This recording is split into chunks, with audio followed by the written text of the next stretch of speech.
We could have done without this, but we had no choice.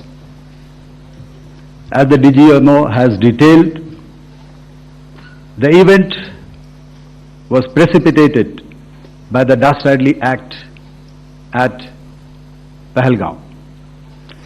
The sequence of events have already been detailed.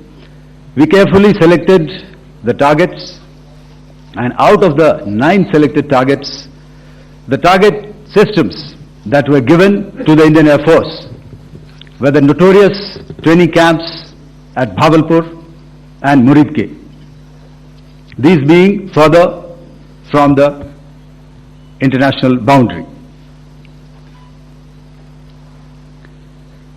Through critical target system analysis, we analyzed what was to be done to annihilate these targets and plan to engage these targets with precision air-to-surface guided munitions so as to avoid collateral damage. The modalities of planning process I will not go through at this instant. However, what I would like to show you is the results that we achieved through our targeted air strikes. Could I have the second slide, please?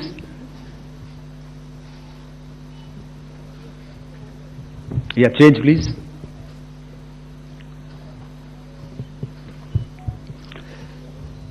Okay. This is what the terror infra at Muridke looks like. If you see, north is as indicated, and to the right is east, where the international boundary lies. Could we have the next slide, please?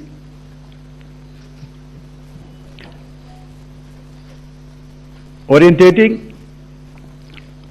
Just go back to one slide. Okay. Please have a look at this red building, the series of buildings out here, and this empty ground. Next. If you relate, the empty ground is here, and you see this is the first weapon that is impacting. This is the impact point number 1 on Muridke training camp with our precision guided weapons on early morning 7th. Next, please. Keep your eyes glued for the second weapon coming in and the second impact on the selected target point. Next slide, please.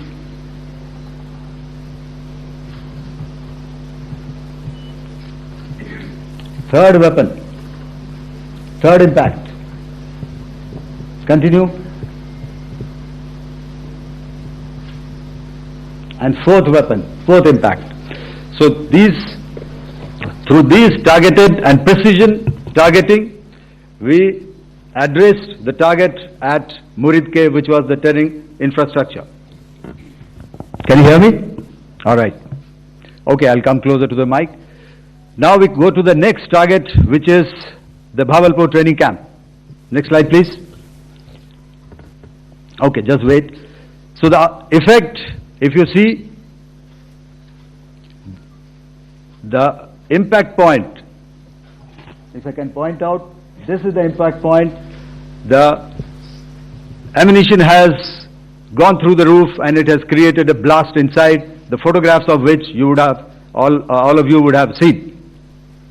And the red building, after that there was this double-story building. It has been completely decimated by our precision targeting. Next, please. The target system which was in the north, a series of buildings. I will show you how it looked. Next. Completely destroyed by our precision targeting. Next.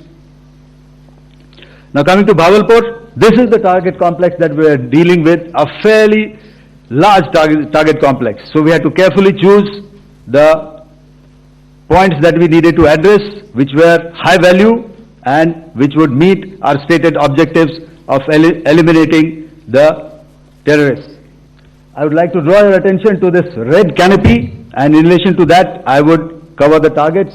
One target system is a series of buildings here, other one here, and other one out here. Next slide, please. This is how it looked before, and this is how the building looked after the impact of the weapon. And orientation in relation to this red canopy, you can see here. Next, please.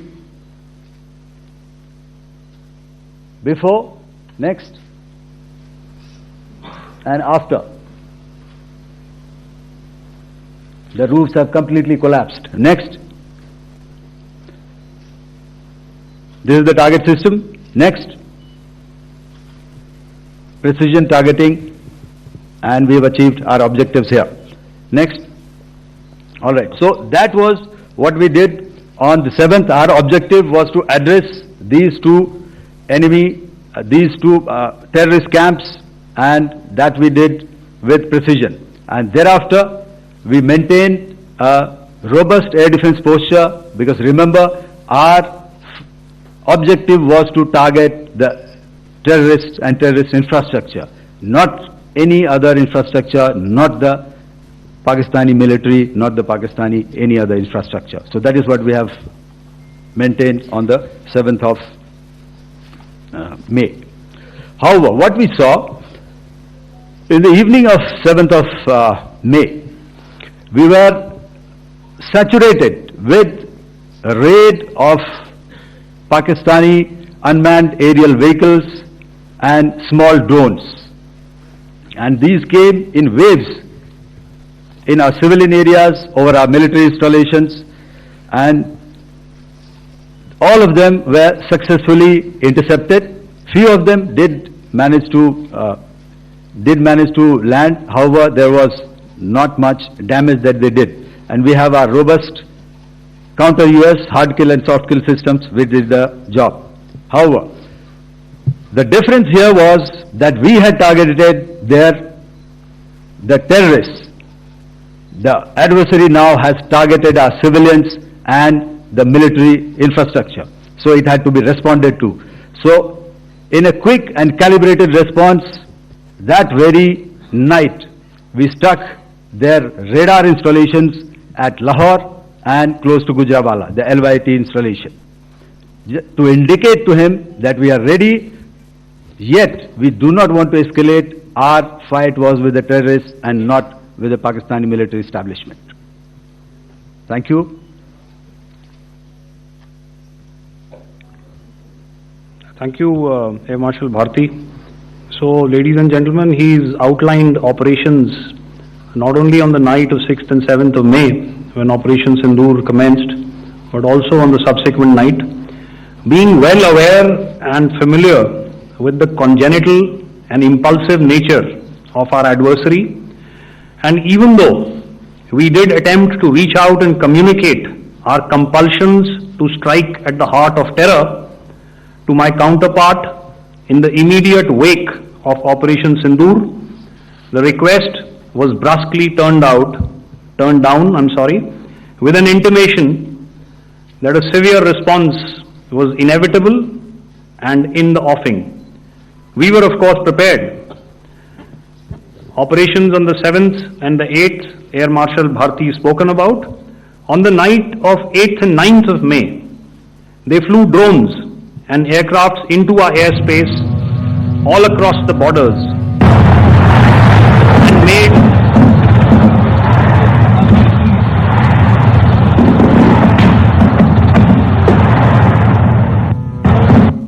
and made largely unsuccessful attempts to target numerous military infrastructure. Violations on the line of control by Pakistan also commenced yet again and precipitated into fierce arty engagements. The air operations on the night of 8th and 9th of May, I'll yet again request the DG Air Operations to cover.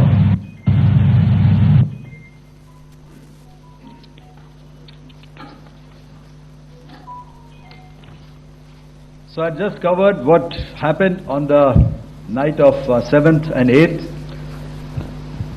What we found that on the night of 8th and 9th, starting as early as 22:30 hours, our cities had a mass raid of drones, unmanned aerial vehicles, UCAVs, starting right from Srinagar, going down right up to Nalia. It was a mass raid in waves and it was relentless. However, we were prepared and our air defense preparedness ensured that there is no damage on ground or to any of the intended targets that the enemy might have planned for. The difference between 7th night and 8th night was that on 7th night he sent in his Yiha class of UAVs. However, these UAVs can go some distance, they are armed. However, on the 8th, less numbers of armed UCAVs were there or UAVs were there, and more numbers of quadcopters, maybe for surveillance or just for harassment of civilians. This continued till midnight. Our air defense preparedness ensured that there was no damage on the ground, either to the military installations or to the civilians. However, the enemy had yet again shown that he wanted to up the ante and he wanted a fight, and we were up to the task. In a measured and calibrated response, we once again targeted his military installations, which included his SAM sites at Malirkant. This also included his surveillance radar sites at Lahore and close to Gujranwala. These were suitably addressed, and thereafter his drone attacks continued even till morning, which we countered, and during the daytime there was some respite. Here I would like to bring out another aspect. What we found was that while the drone attacks were being launched from somewhere close to Lahore, enemy had allowed his civilian aircraft to also continue to fly out of Lahore. Not only his own aircraft but international passenger aircraft, which is quite insensitive, and we had to exercise extreme caution even at the cost of some tactical disadvantage to ensure that there is no damage to any of the civilian aircraft. And this was also brought out in our press briefing during the day. So I will now hand over to my colleague to cover the events of 9th onwards. On land, we also undertook certain measures such as deployment of air defense and electronic warfare assets to establish an integrated grid with the Indian Air Force, and I have seen and heard some of you wax eloquent about the benefits of such an architecture when it comes to negating and combating air intrusions. We also carried out deployment to include movement of our forces in the land, sea and air domains.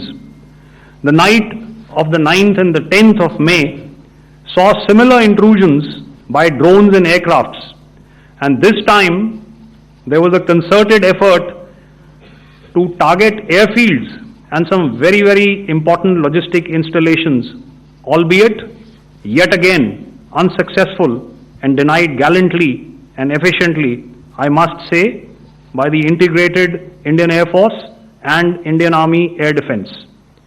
We further strengthened our deployment and also initiated some pressure points to send a very clear and unambiguous message to the other side to desist from any misadventures on land.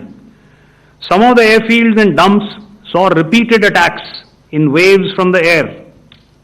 All were thwarted. The Pakistan Army has reported to have lost approximately 35 to 40 personnel in artillery and small arms firing on the line of control between the 7th and the 10th of May.